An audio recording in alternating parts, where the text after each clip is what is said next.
Once again, thank you so much for joining us for our Friday seminar. We appreciate your participation, and I do apologize for the technical difficulties we had earlier. Once again, we want to use this opportunity to be able to do something a little different. Most of us are aware of our question and answer program that we have on Sunday and our Bible study on Sunday. This is a little different space. This is a little more personal, and we want to get to know each other better on a personal level. And so this is what we're going to try to do. And I thought for today, to facilitate this, that I would share a little bit about my own background, where I grew up, what my parents were like. And then if any of you feel that you'd like to do the same thing, tell us a little bit about yourself, about your background. Now, this is the internet, so I don't want you to share anything that you don't feel comfortable sharing on the internet. This is a judgment-free space. We want people to feel comfortable. We want people to feel at ease. And each week we'll tackle a different subject. But I thought as a good icebreaker, we would do this today. So let me begin by telling you a little bit about myself. I grew up in the Los Angeles area. In 1952, I was born. And my father was a writer and an art collector, particularly Oriental art. My mother was a socialite at the time. Her parents married into the family of one of the founding families of Los Angeles. So we go way back, at least a couple hundred years, to the founding of Los Angeles. Her relatives owned the first winery. They had a block that they owned in downtown Los Angeles. So there's a lot of history there on my mother's side. My father, on the other hand, was an adventurous fellow, kind of like an Indiana Jones, if any of you have seen that movie and know a little bit about his background. And he came from Germany. He was a naturalized citizen. He met my mom in the 40s and they got married. And then by the time I got to college, I had lived half of my life outside of the United States. We went first to India when I was about a year old, because at that time there was the largest dam in the world that was being built by a man actually from San Diego, whose name was Harvey Slocum.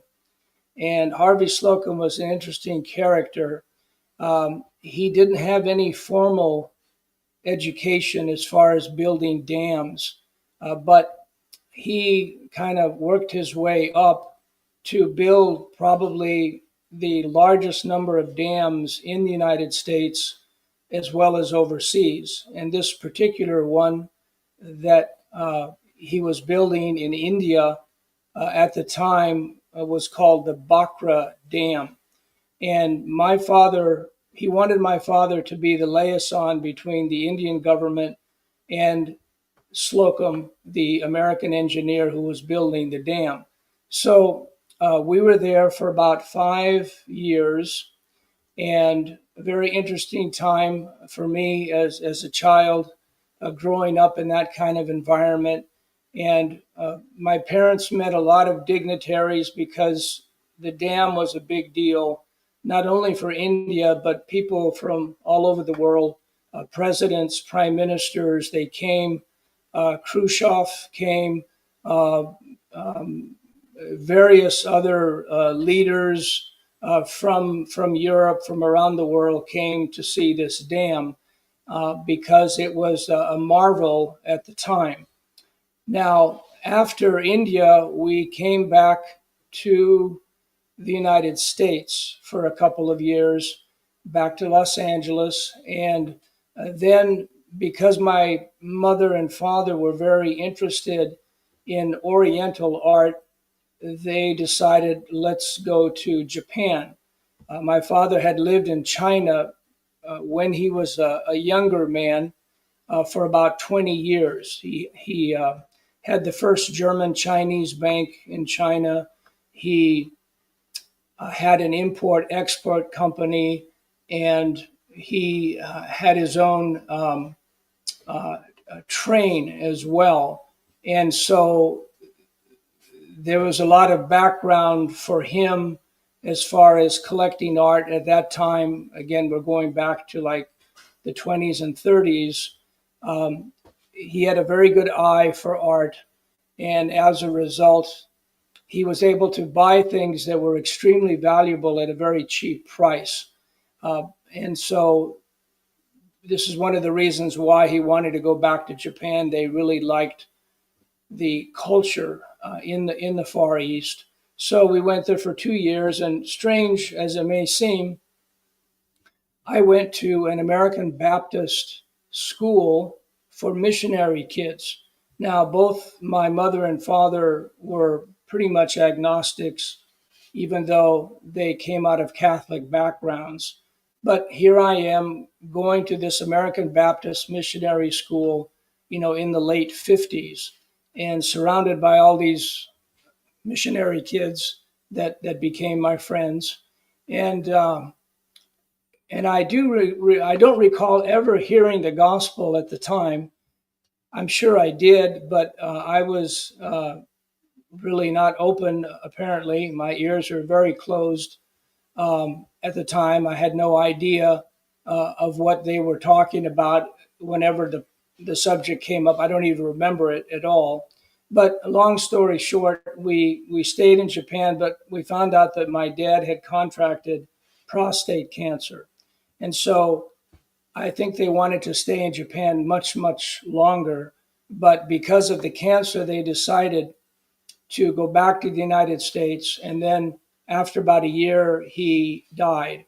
And so that was, of course, very traumatic for me. I had no brothers, I had no sisters, just my mom and I. And unfortunately, I didn't even get a chance to see my dad in the hospital, which at the time did not make so much of an impact on me, but later on in life it did. And unfortunately, my mother broke the news to me that my father had died one day as I was about ready to get onto a school bus. Instead of keeping me back home, which would have been the thing to do, she tells me this, oh, your father died, as I am getting on the bus to go to school. So you can imagine what kind of a day I had at school that day. Very, very traumatic. But nonetheless, we lived in Los Angeles for about another 7 years. And then my mother decided to sell the house and to go to Italy. And so now I'm about 15 or so, 16, and we moved to Florence, Italy for the next 5 years. We also made a number of side trips to other countries, Portugal, even going all the way back to Japan, because my mother felt, well, maybe we should go back to Japan. But then we always came back to Italy. And so I basically did my high school in Italy. I actually didn't want to go back to the United States.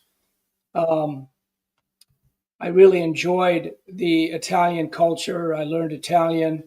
My mother had also taught me a number of languages as a child, French, Spanish, and Italian, and some German as well.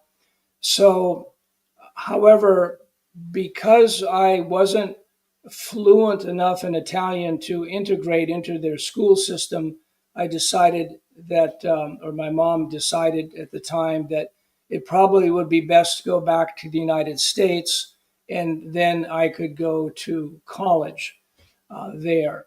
So again, I didn't want to leave Italy, and so I was sort of forced into that situation. And we moved to Carmel, California, the Monterey Bay area. And it was there that I began attending this junior college, Monterey Pacific College. And it was there that I encountered these individuals from an organization that were talking to students about the gospel. And that was the first time that I could remember, apart from meeting people like Jehovah Witnesses in Italy and other groups, other cults in places like London, but these were a group of students that were interested in the Bible, and I really didn't have a whole lot of interest at the time, but I began to start going to their meetings, and one thing led to another, and I joined this organization, which was called Encounter with Christ at the time. And then I met my wife on staff, and we dated for about 5 years, and then we uh, became married, and that was from 1974 all the way to about 2003. And then in 2003, we formed Bible Ministries International, and we've been with Bible Ministries International since then. And so that is sort of a snapshot of my background. If any of you would like to share a little bit about yours, you're more than welcome to do so.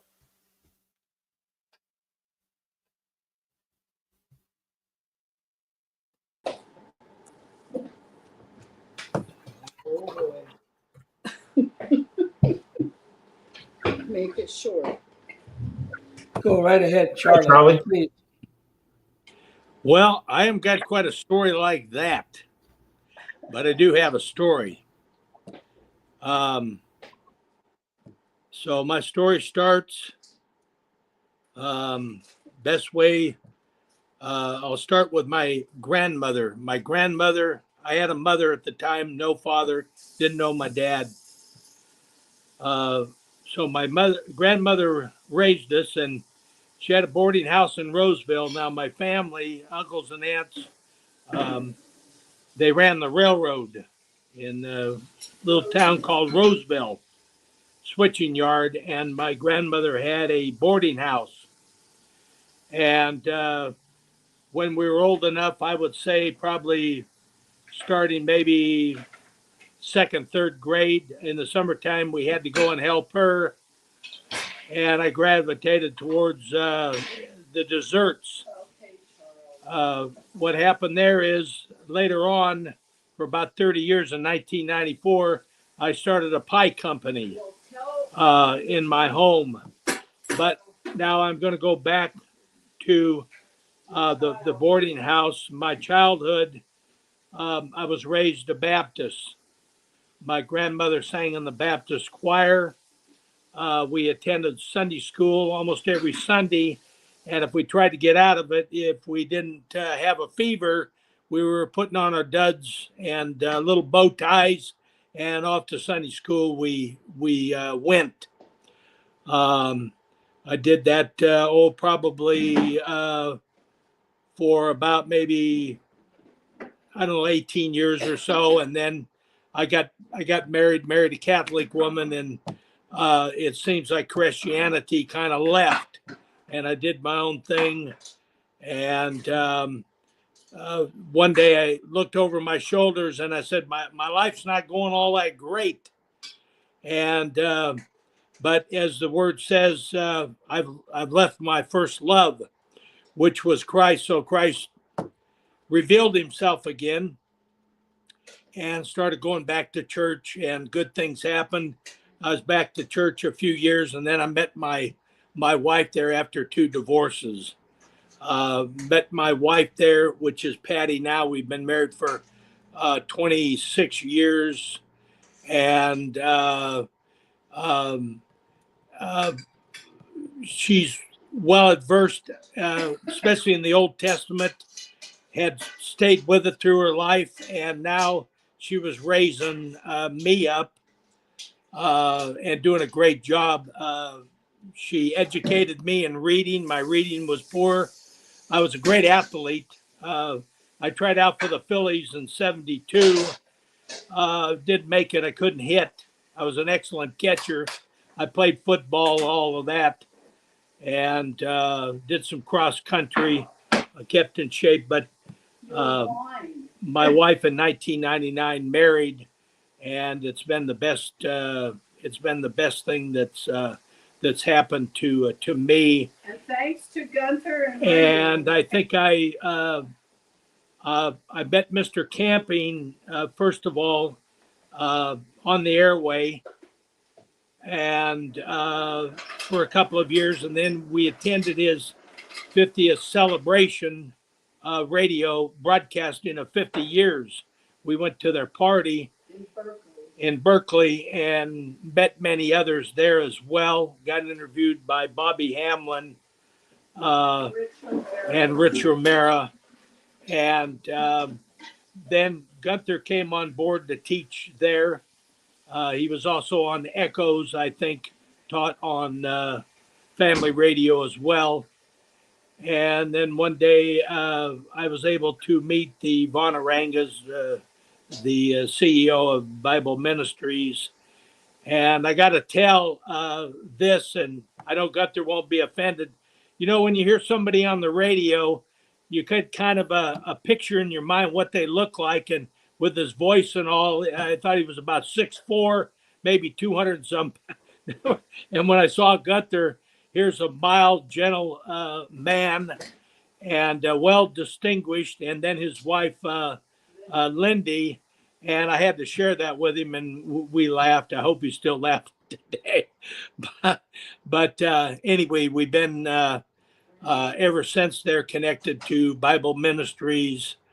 And Gunther has taught me and my wife, especially me, an awful lot on how to especially love others and not judge. I can be very judgmental, and it's ran family members off. And because of that, now the family members, we all don't have the same understanding, but we do share in the family.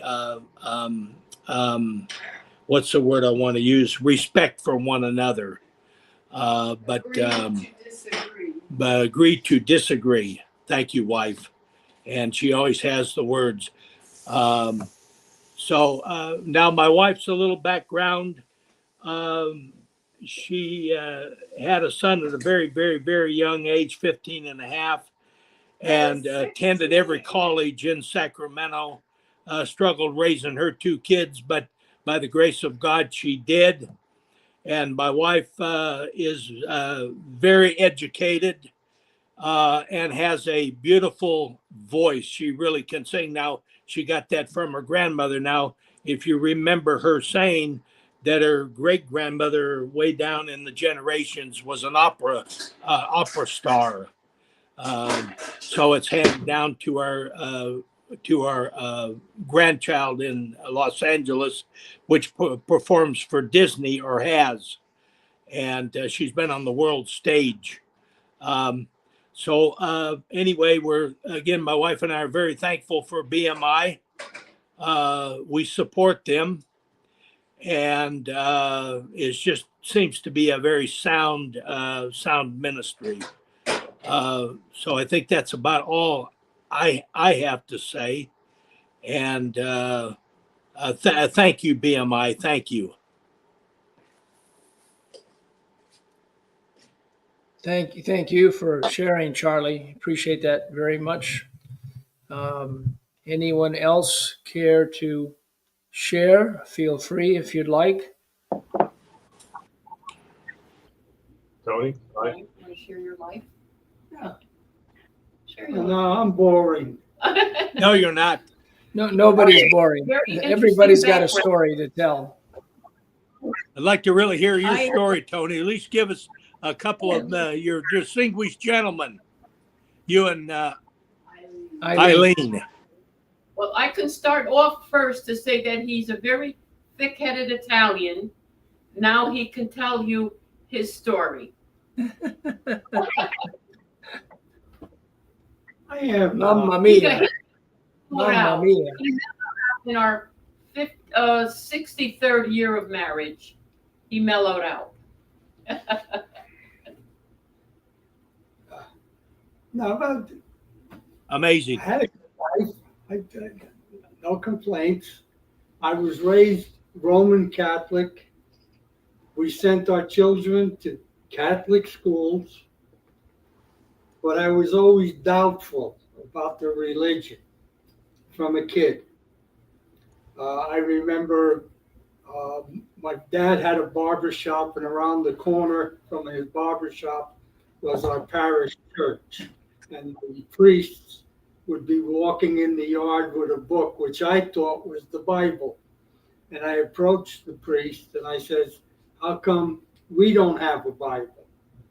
And he said, you would never understand it. He said, that's why we have a pope. The Pope has direct communication with Jesus. Jesus tells the Pope tells the cardinals and the bishops. And then on Sunday when we go to church, they teach us what supposedly Jesus Christ told the Pope. Now, that was a good story for a 7-year-old. I guess I bought it, but I always had doubts. A few years later, I moved into a new parish. And in that parish, the children had to go to confession on Saturday afternoon between 12 and 3. We weren't allowed to go at night because that was for the grown-ups. And one particular Saturday after confession, I went with my friends and we were playing ball. We got into an argument and I said some nasty words. So the next day when I went to church, I didn't go to communion. And the priest stopped me when the Mass was over and he says, how come you didn't go to communion? I said, because after confession yesterday, I got into an argument with my friends and I used some curse words. He says, all you had to do was make a good act of contrition and say 5 Hail Marys and 5 Our Fathers, and the Lord would forgive you.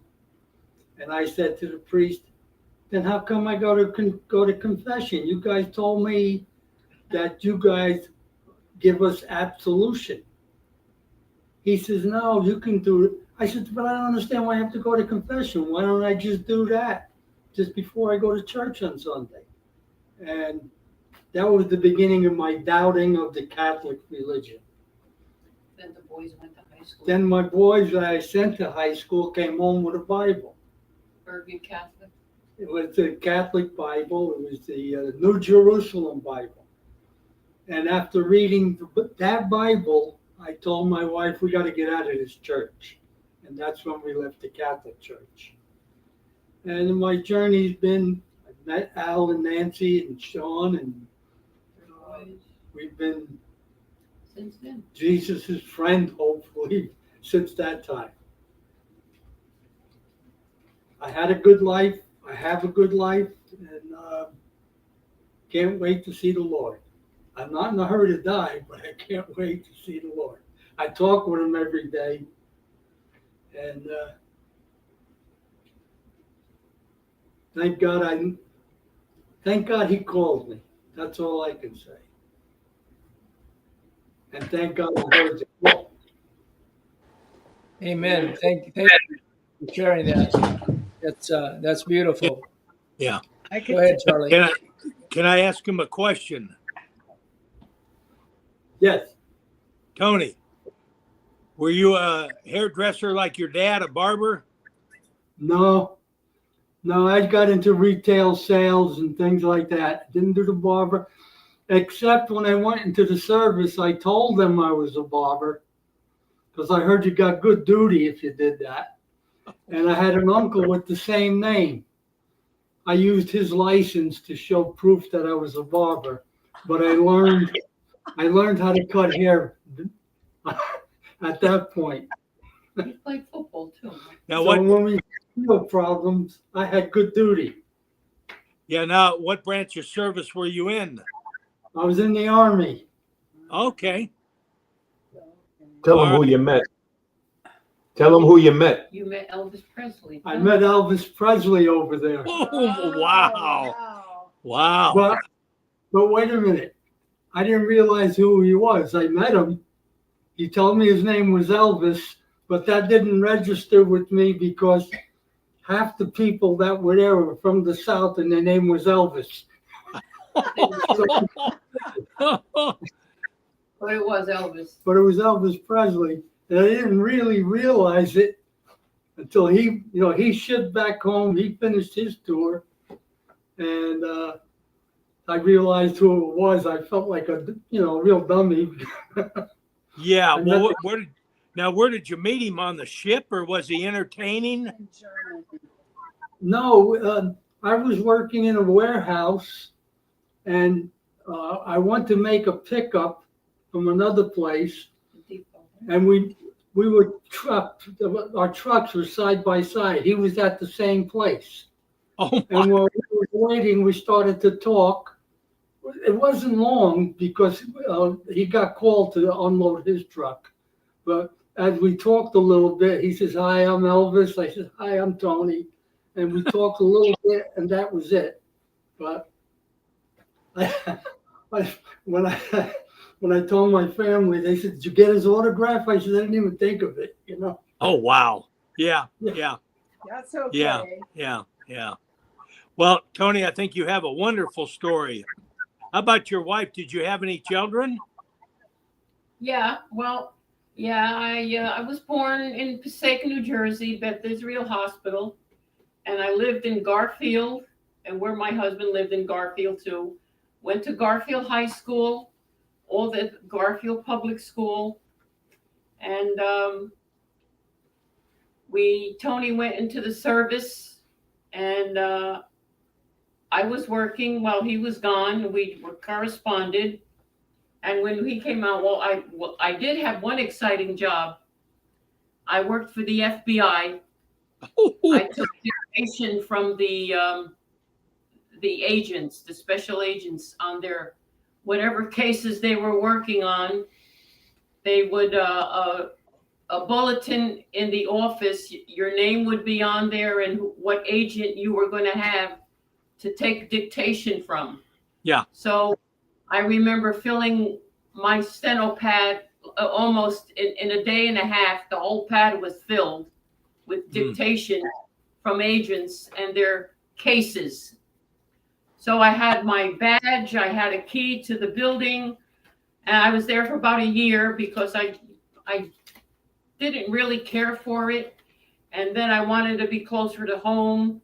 And then I was in Lodi. I worked in a Strategic Air Command, SAC. I was a secretary there. And it was closer. Tony picked me up because he worked right around the corner, just about, right? Yeah. And then we got married, and we had 3 boys, and they went to a Catholic school because we were raised Catholic. Yeah. And I had to work bingos. I don't know how many bingos I had to work to. So you have to work bingo, and then you don't have to pay a big tuition. So all this money in bingo. Now, I'm going to, if I may, I don't mean to interrupt. Where did you guys meet? We met in high school. Oh. I was a junior, he was a senior. His brother was working on the new high school right down the street from where I lived. Yeah. So he would be taking his brother to work. And then as he was coming up the hill, he saw me walking down the hill. But he knew that who I was from school. And then it just started after that. Wow. We I had, think we had that's sweet. I'm sure I'm missing something. I used to love to ice skate. I couldn't Oh. wait for the winter to ice skate. Yeah. And roller skating in the street, you know, Yeah. doing the work and all that stuff, and a lot of fun. A lot of fun in the fields. Did you Yeah. ever see that movie, Sandlot? Oh, yes, we did. We have it. We have Was it. it? Sandwich. Was in where we were Yeah, playing in the Sandlot. field, grabbing a stick and any kind of a ball.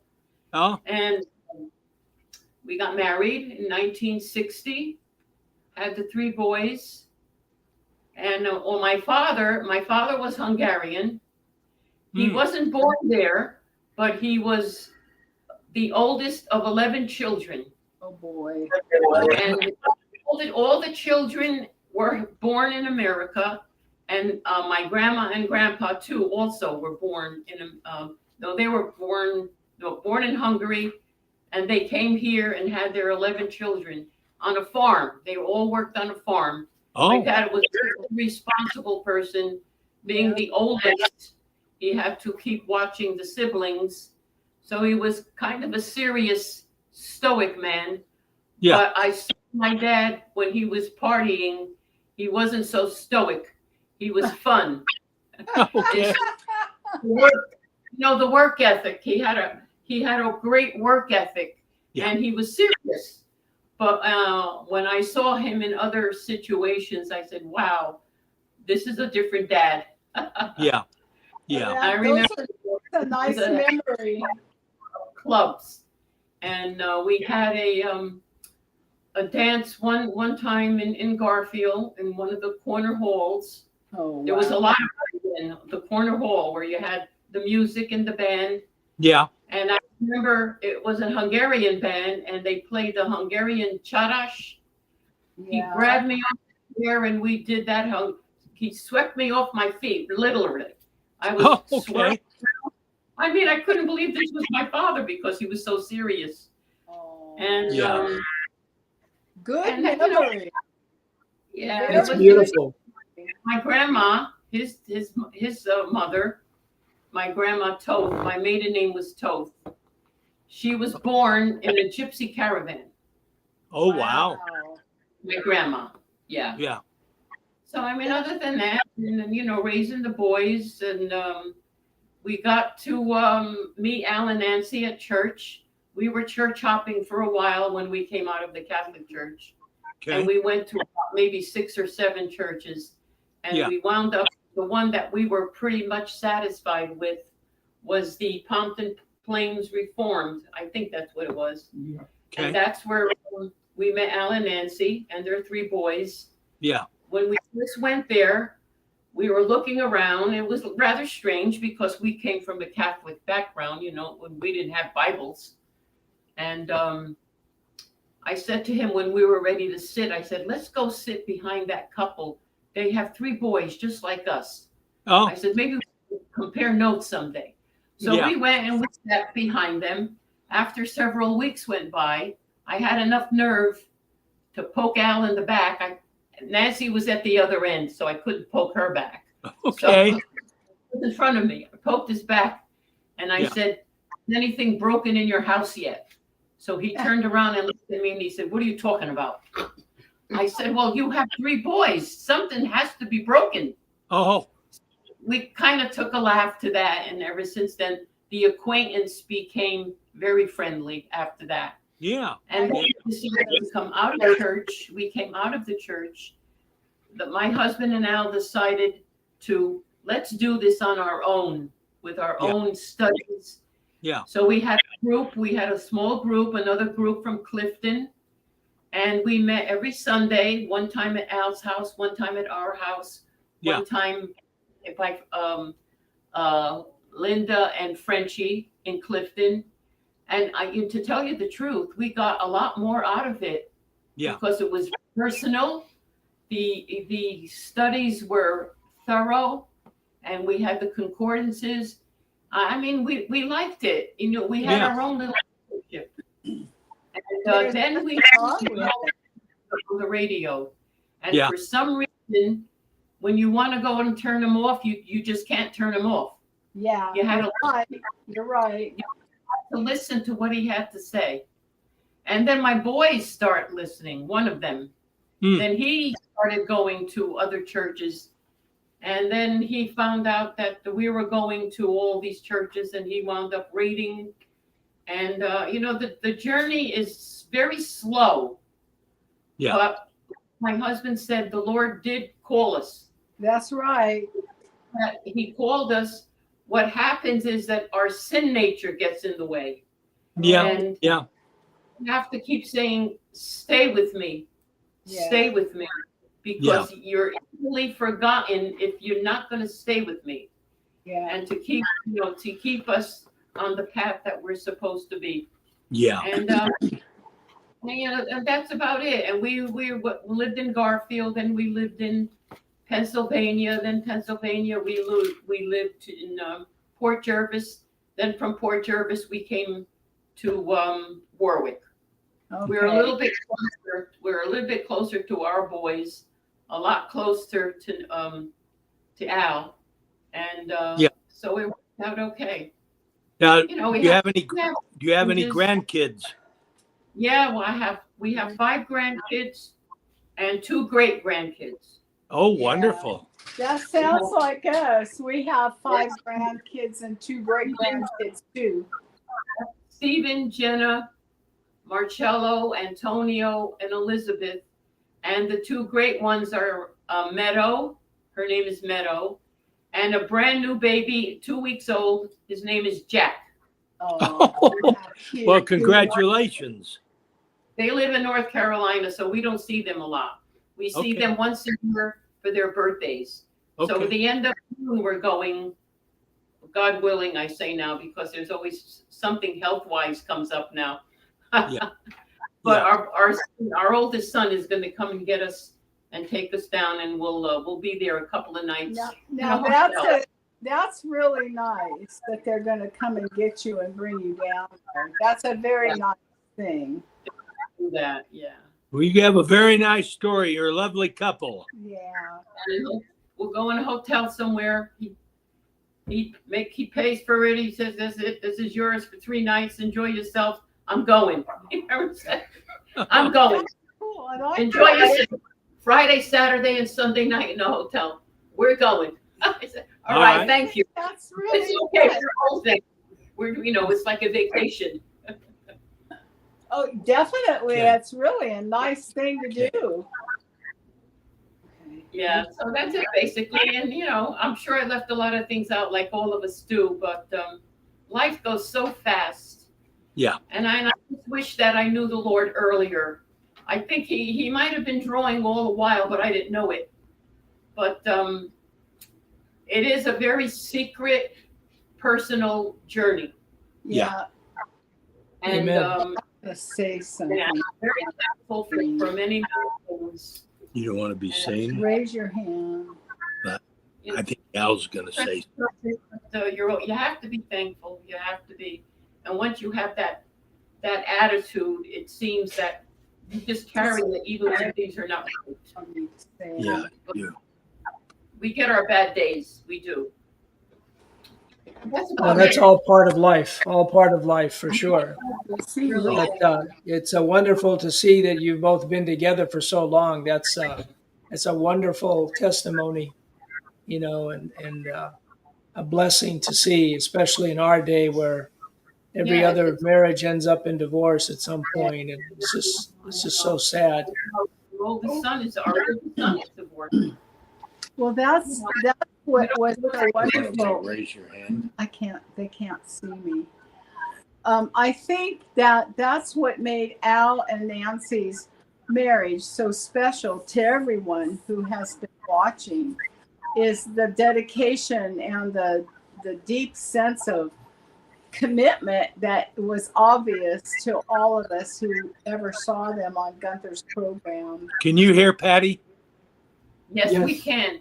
Okay. Okay. You know what? You want your life to be.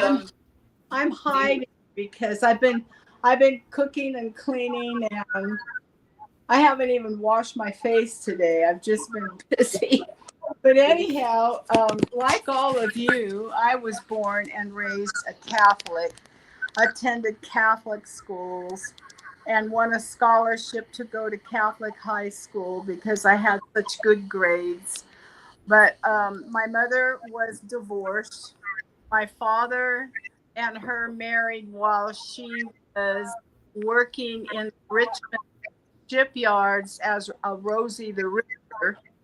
And Ah, my dad was of German descent. He was the 13th child born out of 14 kids in Chicago, and about 4 of them survived. I think most of them had infant mortality um, rates. And he lied about his age and went into the Marines before he was even 18. And he was in Panama during them trying to get that taken care of.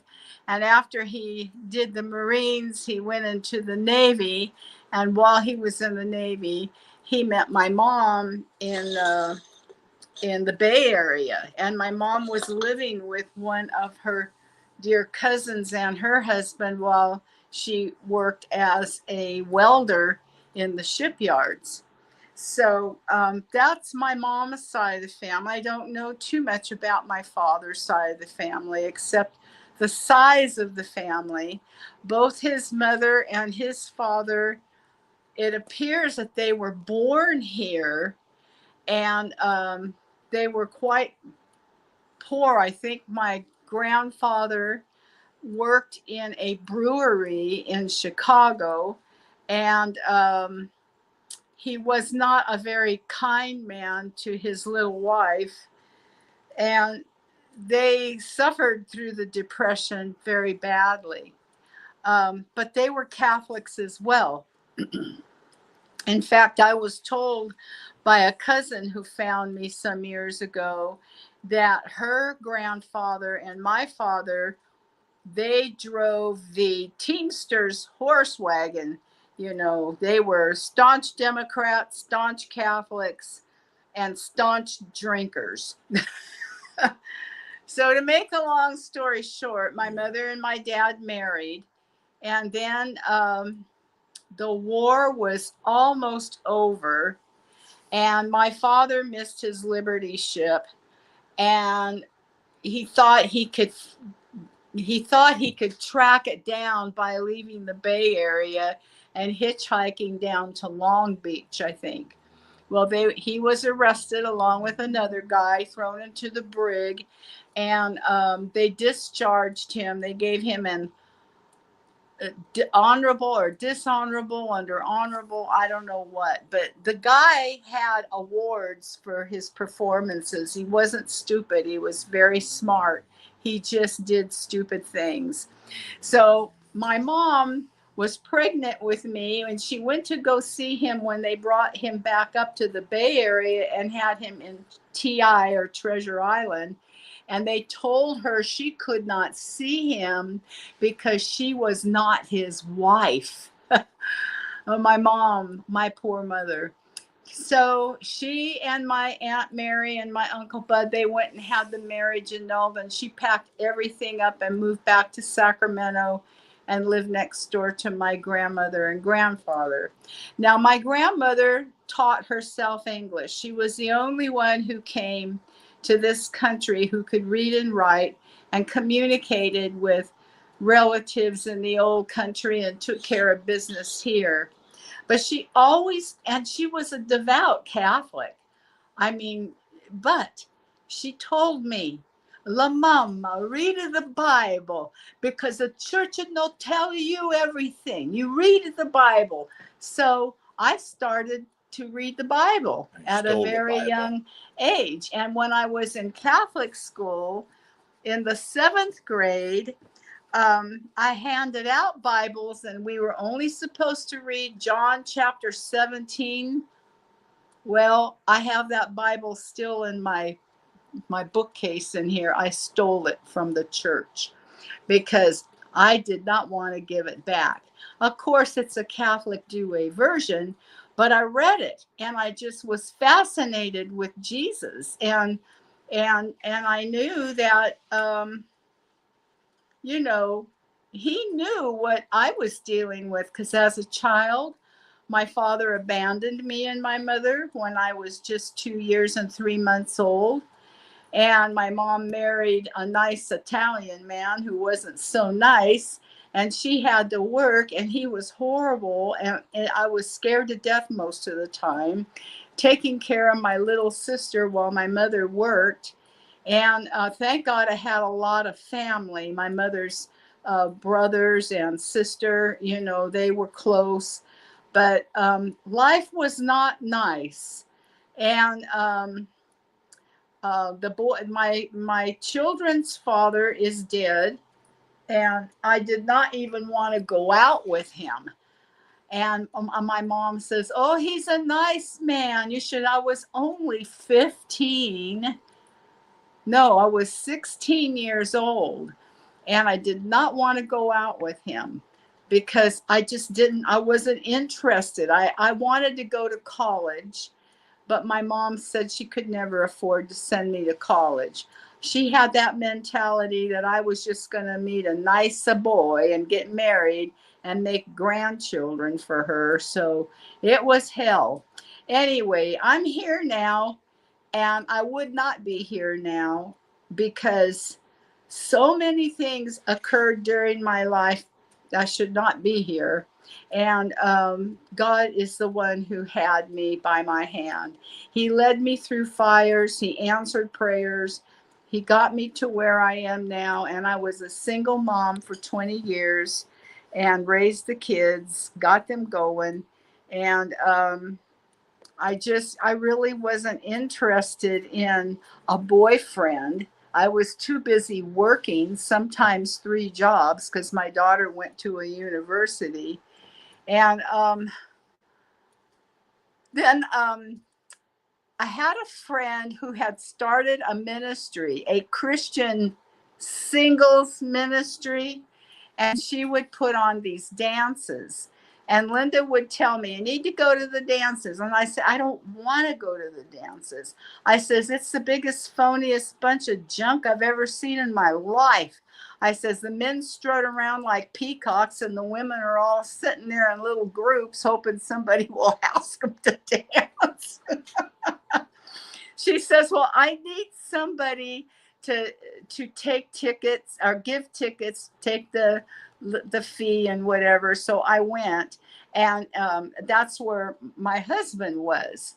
And I met him. That's where we met. That's where we met. It was in Fair Oaks, California, at their little community center in the little old town of Fair Oaks. And so he would call and we would talk. And I would tell him, you know, because he had some issues. And I just said, "You know, you're a nice man. I like you." I says, "But I'm going to let you know I am not looking for a boyfriend." I said, "I don't need one. But if you want to call and you want to pray you need prayer, I'm happy to do that." So that's how it was for a few months. But then I got horribly sick, and I couldn't work. I was home, and it was Easter, and I always was at church. I belonged to a Calvary chapel then. I get this phone call, and I honestly thought it was this bankruptcy attorney, because I thought, how am I going to work? I can't work, and I've got not a lot of bills, but just a few, but I need to pay them. And it was Charles. And he says, "Oh, you didn't go to church?" I said, "No, I'm sick." "Well, what do you need? What do you need?" I said, "I don't need anything. Can I get you anything?" "No, no, no." So ultimately, he ended up coming over, and he brought some food. That's pretty persistent. Yeah, God was telling me she needs somebody to take care of her. Yeah, right. But he was already taking care of too many other people. So anyway, that's how we ended up getting together. And I have 2 children, David and Lisa. And actually, their father is dead, and then Charles.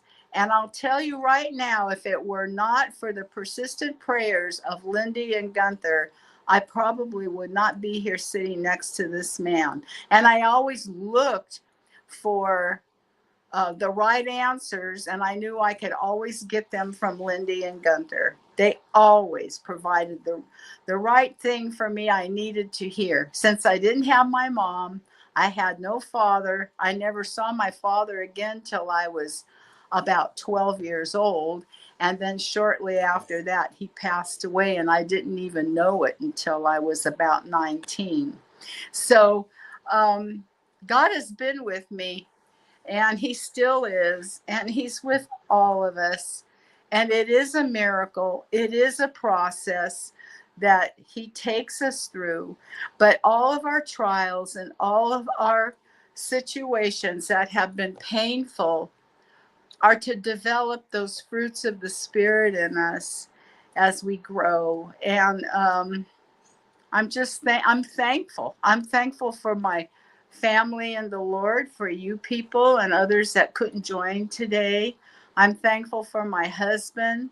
And when I look back and think about the horrible things that our 26 years went through, we would not be who we are right now if we had not gone through them. So to God be all the glory. That's all I could say.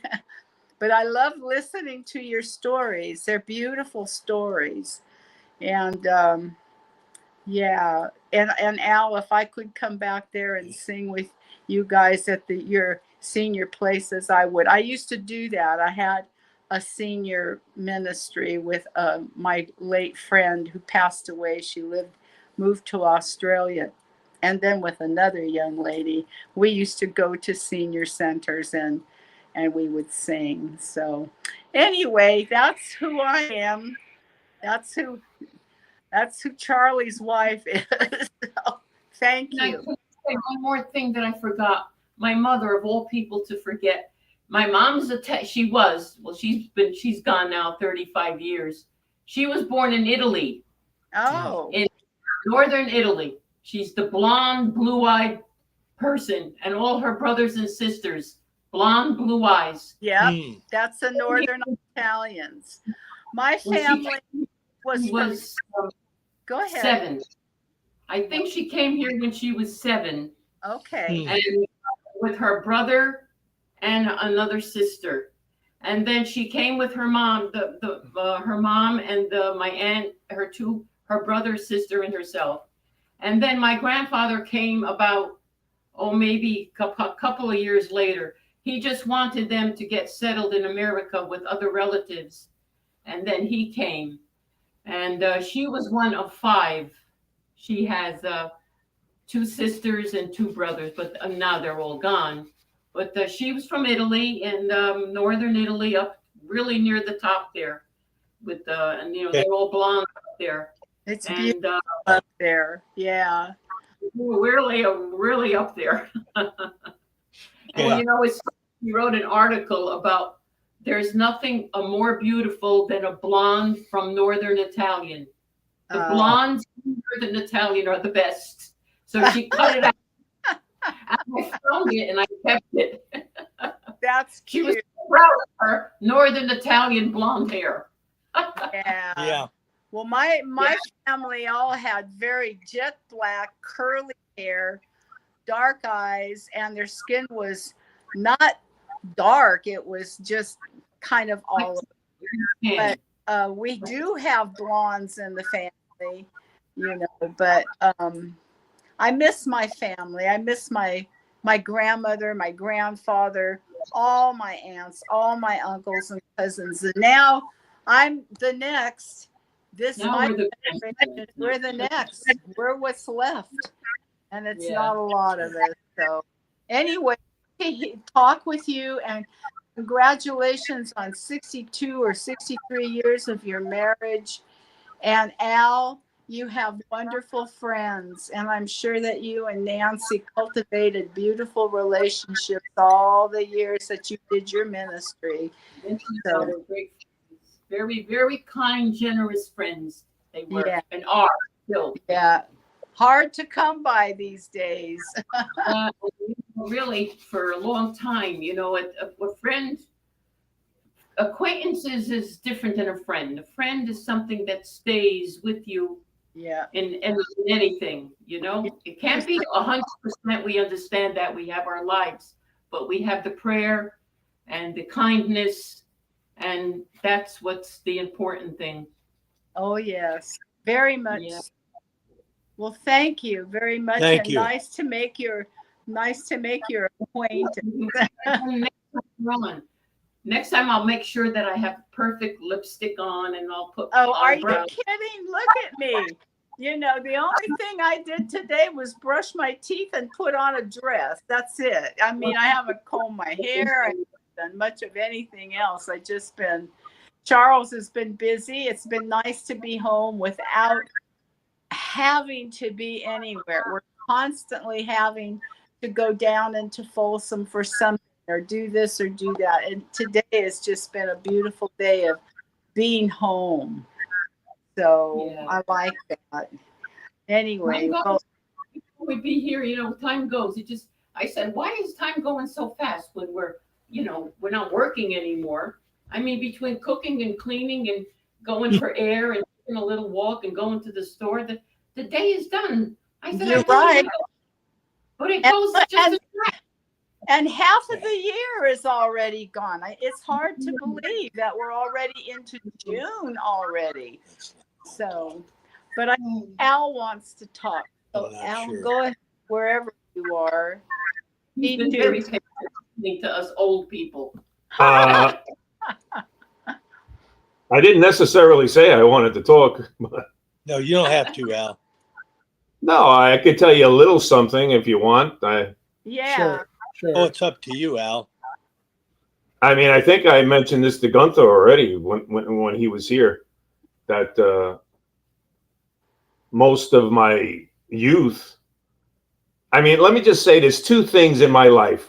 I always remember Mr. Camping used to say, there's one thing we have that Jonah didn't have. There's one thing we have that Ezekiel didn't have. And we have a superior standpoint. We have the entire Word of God. Yeah. Amen. True. I have now, after all my life with Nancy and whatnot, from a superior standpoint, to look back and say, yeah, things happened just how God wanted them Yeah. to work out. When I was a kid, True. my father was a drunk. Yeah, so was mine. My mother worked. I didn't realize until I was an older boy of like 12. My mother worked in Horn and Harditz, for you older folk that know what Horn and Harditz was. The rice pudding was awesome. It used to be a coin operated luncheonette. And at night she was a hooker. Mm. So, but I didn't realize that why men were coming to the house until I was, like 12 years old. And I kind of put two and two together. I spent a lot of time walking the dog. Mm. Yeah.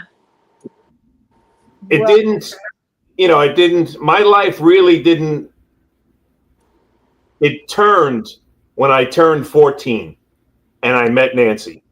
That was, the turning point of my life.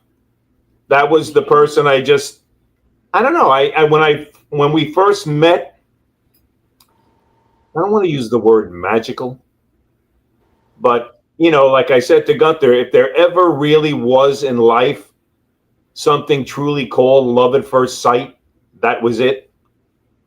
You know what I mean? Because we never were apart.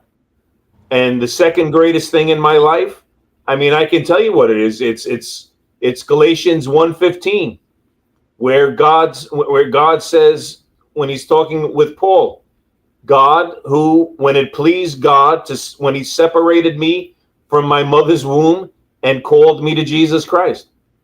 You know what I mean? Those are the two best things in my life. And that's it. I mean, there's really nothing else. I mean, outside of the kids being born, Galatians, what? Doing nothing else.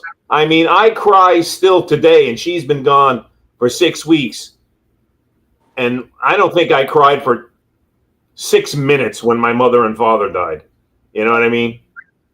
I just didn't feel anything. Yeah. You know, the way I felt with her.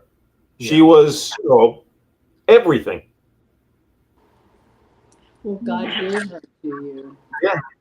She completed your life. So yeah, she, you know, from the time I was 14, you know, God put us together, and that was the, you know, we weren't Christians at the time. You know, I was Catholic till I was 20 years old. I was an altar boy, you know, at 16, you know, still doing my Catholic thing. But, you know, like I said, when it pleased him to open our hearts to him, he did. Yeah. He knew what he was doing. He knew what he was doing. But isn't it wonderful that a couple can have Christ and not just one? Yeah. You know, one secretly, well, maybe not secretly, but you're alone. You can't share it with your husband or your wife. Correct. Yeah. They kind of get off like, yeah. But when you're together and you can sit and read and discuss it, and when you're done, say it's wonderful. How does anyone not see it? And I remember Nancy saying, because they don't have it. We have it, the Spirit. Yeah. You know, you know what I'm talking about, right? Yep. Amen. We sit here for hours in the morning and talk about three verses. It doesn't happen every day, but when you start with it, it's just amazing. Like you even put the book down and you start staring into space because it's so awesome. Yeah. Yeah. Yeah. We're That's- just very that's blessed. Very blessed. Yeah. And then the next morning, I feel like smacking him in the back of the head. I said, Charlie and Patty, you have to have a sense of humor. And it's not going to be perfect all the time. How many times did I hit you? How many times I was folding clothes and I would roll his socks up and start throwing the socks at him. And he was, what's that for? Something I remembered that I didn't like what you did. 40 years ago. 40 years ago. This is sock abuse. Sock abuse. Or a Sock pop- abuse. So I used That's to called throw socks. giving him a real sock. Yeah. So Patty, so next time, Patty, something comes to mind, grab a pair of socks, roll them up, and throw it at Charlie. Uh-oh. Yeah. Start Going, okay. Yeah, it's funny. Well, I was telling Tony and Eileen, I said I need your prayers more now than I did before, because I was telling them. I mean, Gunther knows one of them. She was sitting next to me at the luncheon after the funeral, but now I got two of them coming at me fast and furious, and one is married. One is married and one is divorced. And I just, you know, I really don't want to be involved with these women. Well, you just go the other way. You know, you just go the other. You don't need to worry about it. God has got you covered, and you know what not to do, and you're doing it, and you're surrounding yourself with lovely people like Eileen and her husband, Tony. and you're going to be fine, Al. It's just a transition period, and you're going to be fine. You're doing fine. And for all the years that we have been able to have fellowship through BMI, your relationship with your wife and Nancy's relationship with you has been a real testimony of what committed love is. And I'm not Yeah, the only one. I tried very hard to spread that around, but now even my son came over last night. You remember Gunther, Mark, and Vicky and the baby, right? Yes, I do. Yeah. So last night he comes. They came over for some. We were supposed to go out to dinner, but he was tired, so we winded up getting like a door, what do they call it? Door dash or Yeah, something. door- Or Yeah. DoorDash. And so they sit down and they tell me, so listen, we got to get a bigger apartment. I says, what do you mean you got to get a bigger apartment? Because they're in Wallkill, which is about 20 minutes from me. I says, you're not pregnant, are you? And she goes, oh, no. But we just need a bigger apartment, but because of the three of them. Yeah. And I says, I went, oh boy, like, what am I gonna do? And I says, because that's not my son's baby. It's her baby with another man. And so I says, Mark, you I don't know if they were married. I says, but you really should be married, And Vicky turns around and says to me, well, we're not waiting on me. So I says, whatever. So I don't know. I guess we didn't, whatever. God is doing what God is doing at the moment. Now, when she said they needed to get, or he said that they needed to get a bigger apartment, were you thinking they were trying to let you know that they wanted to come and live with you? The house is already, I've already been to the attorneys. The house is his. Sean just needs a room to live in because he's going to take over trust for Sean. Right now, his mother and I were the legal guardians, but now there's only one of us. If something happens to me, he still needs a legal guardian. Okay. Yeah. So, I mean, the house is everything like the prodigal father, when he says to his son, everything I have is yours. It's yours. I mean, it's yours. Yeah. Whatever. Well, like my husband always says, the best response is to just say, hey, well, I'll keep it in prayer. Just keep it in prayer, Al. And Yeah, trust me. I'm praying constantly, it feels like. that's okay. We're supposed to pray without ceasing. Without ceasing. No. God certainly keeps me busy in that respect. Yeah, he keeps us all busy in that respect. So, well, I often said to Gunther, I often said, I'm more afraid when things go well than when they don't. I'm more scared when things always go well because then I feel like something's wrong. That's a point. You have a point there. It's true. Sometimes I think that way myself. Yeah. No, that's what he told the Israelites. He says, be careful, because when you get over that mountain and you eat the vineyards and you drink the wine and you see the oil, and then you forget about me. Yeah, exactly. Yeah. And we're at an age where we don't want to forget about God. I mean, we're not. I don't feel like I have that many more years to go. And the only thing I'm looking forward to is to be absent from this body and present with the Lord. So what do you think, Charles? Yeah. Well, we're all seasoned. We're definitely all up there in age. I know for me, it's the miracles he's shown to me, such as my wife, the helpmate, and I've had two marriages before, and they've been both selfish marriages on both part.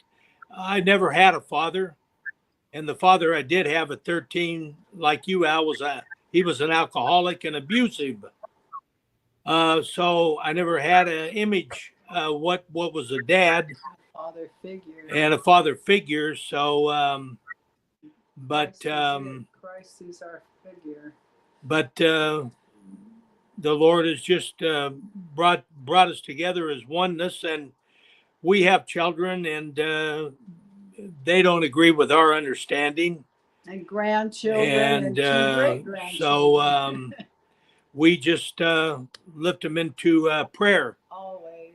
As Gunther says, taught me, instead of arguing with them, find it common ground. You know, and a lot of it is once I hear what their nature is, you know, I have an answer, but a lot of times they don't want to hear that answer. And you don't always have to give that answer. Yeah, and but a lot of times they just want to have a shoulder or an ear for to hear, and I just say, well, I'll certainly keep it in prayer. Well, the problem is with a lot of young people, it's just, maybe I don't want to say young people, but They're in a hurry. a lot of couples, they just don't understand anymore what love is. No. Like, Yeah. my son said to me last night, I know this sounds stupid, and it's going to sound stupid to anybody listening, but that's just the way I feel. The commode my wife used, right? For the last year and a half, 5, 6, 7 times a day, I got her on, I got her off. I got her on, I got her off. I got her. So I left it sitting in the living room, and I put flowers all around it, and I put roses, and I put this, and I dressed it up, and I put her picture. And my son says to me last night, he says, please tell me you're not leaving this thing in the living room. I says, this thing has become a part of my life that I shared with your mother. You know what I mean? I shared for the last year and a half when her cancer came back and she had the stroke. And, you just don't understand. It's, They don't understand. it's become a part of our life, They don't understand. and I don't want to, it's like throwing her clothes away. I don't want to do it. You know what I mean? No. Maybe in 6 months I'll want to do it, but today I don't want to do it, even though it's a commode. It's not like a treasured picture of her. Yeah. Yeah, that's what I'm saying. They don't understand Because they're still living, hoping that their joy will come from this world. So that's the bottom line now. Yep. No, They don't get it because they're just happy with whatever fun they can have for today and maybe tomorrow. They have not been given the eyes to see or the ears to hear. And that's our prayer for all of our kids, is that, Lord, if you have had mercy, please continue to have mercy and open their eyes and open their ears. But don't you stop doing what brings you joy in remembering your dear wife. And if they don't like it, then they don't have to come over and see it, But just let them know, don't you touch it. That's staying right there. I want it right there, son. And just no, that's what I'm saying. say no more about it, Just pray. You just pray all the time. My youngest son texted me the other day, and he said, I went to the doctor, because I keep telling him, when are you going to go get your checkup? Because he's very overweight, and he doesn't sleep. He's tired. And he texted me, he said, my blood pressure, it was a good reading. He said, I didn't get my blood work back. And then he said, the doctor put me back on something for his diabetes, because he took himself off of it. Oh, no. And I back on, he says, because he's lightheaded and tired all the time. He's only 54, and we worry about him, really obese. He's a stress eater. He eats out of stress, at night. He can't control himself. Well, he could but he doesn't know how. Yeah. So I told him, I said, Tony, talk to God with everything all day long. I said, just talk to him. Keep talking to him. Keep talking to him. He says, Mom, I do. And then you know what he told me? He said, hey, you. He said something. He said, all right, I'm going to see what I can do with you, you fat blank. Jeez. He says, yeah, I'm going to try and, he said, I'm going to work on you, you fat blank. Oh, I says, my. oh, I don't mean it that way. But he's got a sense of humor, our youngest son. And I said, just talk to God. You think it's talking, but it's really praying. See, Exactly. we were brought up where it was Hail Mary, full of grace. You know, that's repetitive things. That's it's not coming from the heart. When you talk from the heart, you're like talking to a friend. You could cry, you could laugh. Just keep talking to God. And, and when we read his word, he's talking to us. And while he's talking to us, we have questions, and I go to the Lord all the time and say, I don't quite understand this. Can you give me clarity on this? You know, I mean, we communicate with him, but they don't understand that. Just talk. And if you're fed up with something, just say, look, help me out with this because I don't know what to do. I told my granddaughter one time, I said, you don't know what to do. Say, God, help me out with this. I don't know what I want to do, but just help me out with this. And I said, just say it. And then don't worry about it. Right. Now, of the three, that's the one we're concerned about the most because of his situation. Because of his health? We got other situations that we're concerned about. He's the one that I keep telling, keep talking to God. Keep talking to God. You might not get an answer, but you know, everything's due season. So whatever. So are you concerned about him because of his health situation? His health, his marriage. He's a great father, but he's got a little marriage thing going on there that we're unhappy with. And we don't know what's going on really. And things look good and then they don't look good. It's a story that it shouldn't really be talked about. But we're worried about him because he's got two grandkids, two boys that are very good kids. Yeah. They're in college. They go to UPenn University of Technology. They play lacrosse, and they wants to be a welder and sheet metal, and the other one is electrical and plumbing. So they have their on interest plus college. Well, that's great. The Marcello is working now as an apprentice with some company. He was I don't know, what is he doing, Tony? HVAC and all that kind of stuff. He's been working on a roof somewhere in Mount Olive near Bud Lake there. And he was texting with me the other day. I said, you know, Marcello, it's very hot. You know, I don't want to keep bugging you, but I hope you're hydrating. Yeah. So I am. I'm okay. Don't worry about me. So I said, keep drinking water. I said, hear what I said? Water. Keep drinking water. Yeah. You sound like me talking to my husband. I always tell him, drink water. Yeah, he works hard. You know, once I'll tell him, I go, you know, money doesn't grow on trees, you know. You got to watch where you're spending it. Yeah. Yeah. 21. They go out every once in a while. I just tell them, be safe. Just be safe and be sensible. I'm not saying you shouldn't have fun, but be safe and sensible. Yeah. Sensible. That's the word, sensible. Good advice. Good advice. That's all. What else could you do? You're not with them. You know, you're not attached to them like with Gorilla Glue. No. I mean, I like to, you know.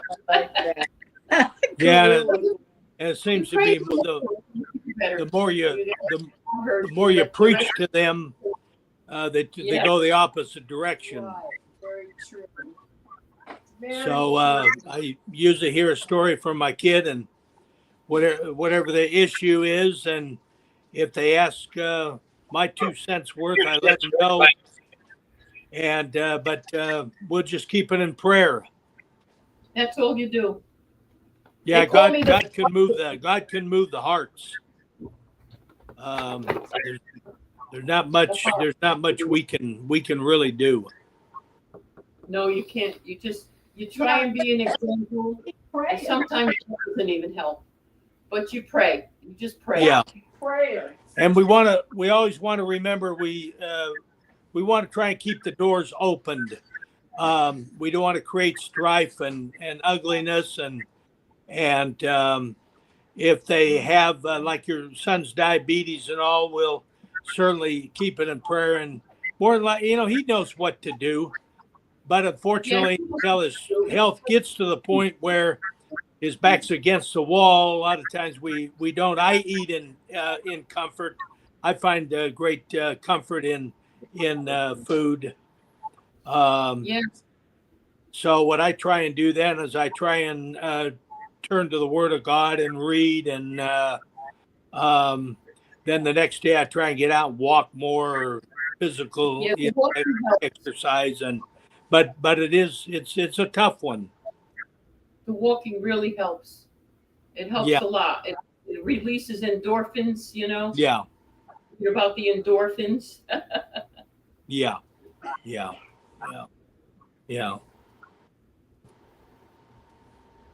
How much time do we have, Gunther? Oh, as much time as you want. Oh, okay. Oh, As far as that goes. Almost But, 9 o'clock. It's almost bedtime. What are you kidding? Oh my God, it's almost 9 o'clock. But maybe we should call it quits. I really appreciate everybody you guys- sharing. I mean, it's almost 9 o'clock here in the East, so it's like 20 minutes out. It's normally my bedtime. No problem. Yeah, thank you all so much. It's always a blessing to spend this time with you, and it's a big encouragement. Each of your marriages and my marriage is a real blessing, and we can be so grateful that God has kept us together all these years, and we can certainly keep each other in prayer for our children and grandchildren, and we understand the heartache many times with our children and grandchildren because we see them going in a direction that we might not agree with, but yet it's important to recognize that God is able, and He's able to do the impossible. And so we're grateful for the fact that we can cast our cares upon Him, not only our own cares, but the cares of our children and grandchildren.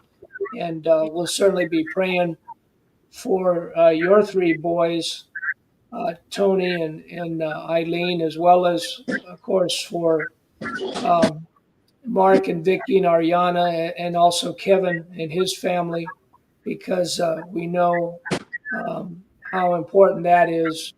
And we need each other. We need your prayers, and there's that comfort that we have because we realize that the Lord is in control, no matter what the situation is. And so, thank you again so much for sharing your hearts today. And Lord willing, we'll do this again next Friday. We'll probably do a different topic. But I appreciate everybody sharing their background, and I'm sure that the audience appreciates that as well. So hope you all have a blessed evening, and we'll see you, Lord willing. Gunther, Yes. I sent you something. Can you pass it on to Charlie and Patty? Oh, a text? Yeah, I sent you a picture. I want send it on to Charlie and Patty. Oh, yeah. Yeah, thanks, Al. We would love that. Yeah, thank you so much. Good seeing you, Wayne, Sean, of course. We'll talk soon. And Lord willing, we'll see you on Sunday. All right. Hope to see you again, Tony and Irene. Eileen. Eileen. Okay. Okay. Right. Bye. Bye-bye now. Bless you. Have a great night. Good night. Night. Good night. Walking with them.